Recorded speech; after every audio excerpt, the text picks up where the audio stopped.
So here we are, 2024, and I know most of you, and myself included, are just waiting to see what this energy will unfold for us. And I'm so happy to have Prashant Trivedi from Lotus Ocean to help illuminate us in how to properly navigate these energies. So Prashant, I would love to know, what are your thoughts about Saturn transiting through Aquarius this year? Right. So the thing was with Saturn is that it has been going in Aquarius for the last year also. It was in 23 also going through. Now it is going through another aspect of Aquarius, but the basic point remains the same. Groups getting together, communities around the world getting together, technology moving faster forward, like quick movements in technology, fast developments. Okay, very fast developments. Okay. And all of the Aquarian things, the way of what that sign, concretizing around the earth, and a lot of these things, when they concretize, people won't see them right now necessarily this year or next year. The effect of that will happen over many years, like 15, 20 years. Okay, for people, for the masses to see that. What has actually happened? It will happen now, but the effects, how masses will feel and the whole thing will take time for people to really comprehend that this has happened and this Aquarian wave has actually happened, So it'll be happening now, but like people should not expect like that they get to see it all like right in front of their eyes straight away this year. Okay. Yes, yeah, and I think too with the AI becoming more prominent, and I'll leave a link below for those of you if you want to see Prashant's other interview talking about AI. And it's so comforting hearing, because so many people are talking about doomsday and AI is dangerous and this and that, and it's really simple. If it's how we use it, and at the end of the day, you just disconnect it. It needs electricity to run. So it puts all of this kind of fear on AI, I feel like, is irrelevant. Yeah, technology is a neutral sort of thing, actually. And again, the direction even of technology is a neutral sort of thing. Depends on the people who are guiding it, in charge. Everything depends on that, actually. So that's what this time also everything will depend on that. It's not the technology which will be at the fault. It'll be, the users. And so they will be wrong users and it will get to a correct use. So both things are possible. So but the thing has to unfold in time. Like I said, it'll take a while to unfold, even though the things are happening very fast in the present. So. And Jupiter, as we see in 2023, was in Aries, which can take war, and definitely that was breaking out. And in May of this year, it's finally going to be entering into Taurus.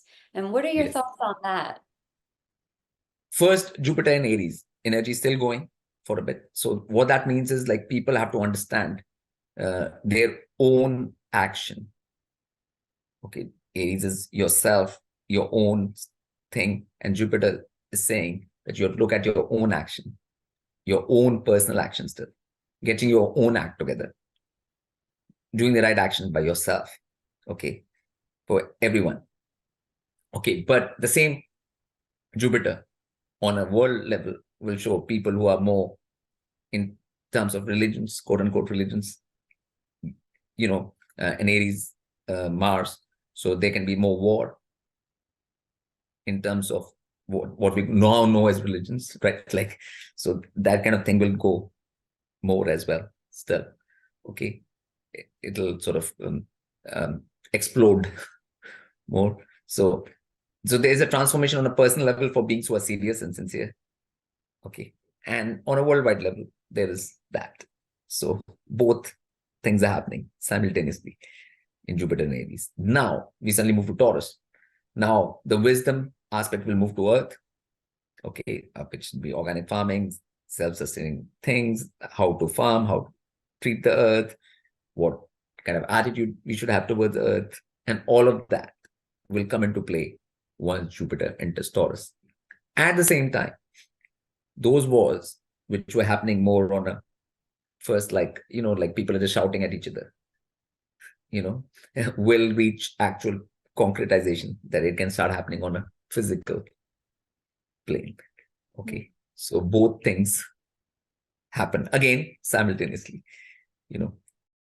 For the transformation people, the next step is there to apply it to Earth, apply it to all those things, how to live in harmony with Earth, and all of that will take precedence. So both things will happen, and concretization the other way as well, because it has come down to Earth level now. So it'll not just be finger pointing, it'll be actual more war on Earth ground level. So oh wow. Do you think this war is going to be combative like in previous wars, or do you think it will be far more technological?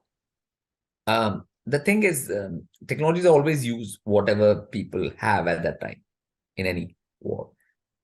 So whatever is there is used. So that's going to happen now too.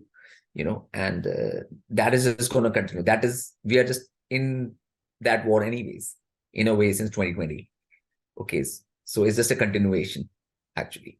And people should just see that this will be a continuation still.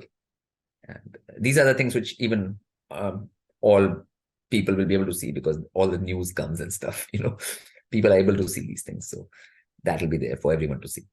Yes. And Yes. on a bit more positive note, would you say that this includes focusing more on the living environment as well? With the organic farming and also the type of environment that we create for ourselves? Yeah. Yes, it is to do with everything. Living in harmony with the Earth, then Earth is our environment. Actually, always, wherever you are, that part of Earth is your environment, and how to live in harmony with that particular environment. The wisdom of that, that will be there. So for the people who are conscious, that will be the reality. Okay. And for people who decide not to be conscious, some other kind of things will be reality, which I already said, like which are the media is there to show everyone anyways. So So that could include making a move if you're not in resonant with your environment, if it's, let's say, like a concrete jungle or something, and those your values are just becoming more wanting to be in tune with the earth, and that, so probably some shifts around the home will have to take place. Yes. And like the whole organic farming thing will grow all over the earth, everywhere, in every continent and everything. Like right now in some countries only people saw that was happening. Now it will happen all across the earth, basically. That's wonderful. That's so important too, because they can cut the supply chains for food, and that really leaves being so powerless. I feel like it's important to have that in their hands and in their possession, and to have access to their food. Obviously that understanding will dawn on the conscious, and that's where all that movement will take place.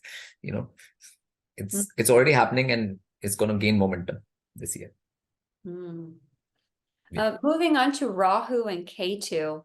At the end of last year, they switched signs from Aries Libra axis to the Pisces Virgo axis.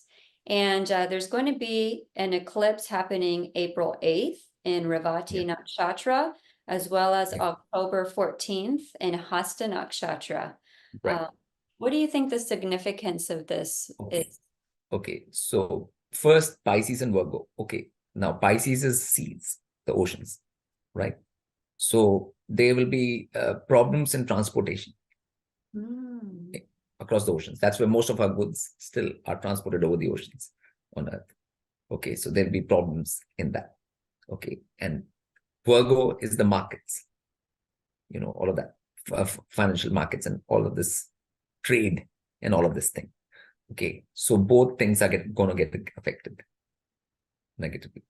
Okay, here. And since the eclipse is in Revati, which is movement of goods, okay, and the safety of the movement will be jeopardized. So, and accordingly, Hasta, the stock markets and all those things, the markets basically will have an effect. So you can see major fluctuations in the markets, the financial markets, okay, on Earth, Jim saying. So that's, Does this have to do with BRICS that's being rolled in?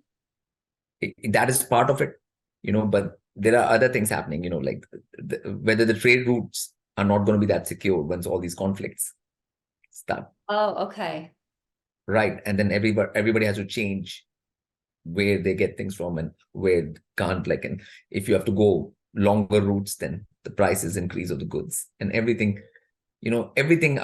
Transportation is everything. It can affect everything on earth, basically.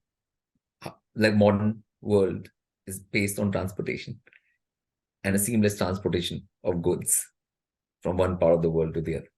Okay. And when that gets affected, that affects everything. Everything means everything, and especially the financial markets and all of that. And that's the economies and all of that. So that's where the whole concentration of this Rahu Ketu is. And obviously natural disasters and stuff can come from water and earth both.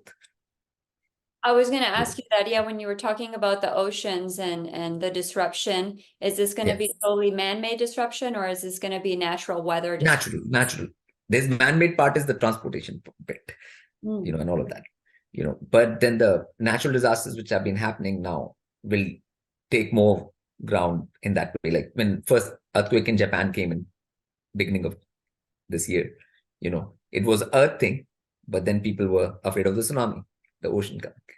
So it happened in Virgo land, like, and then you're fearing the Pisces, so the Virgo Pisces sort of axis was like that.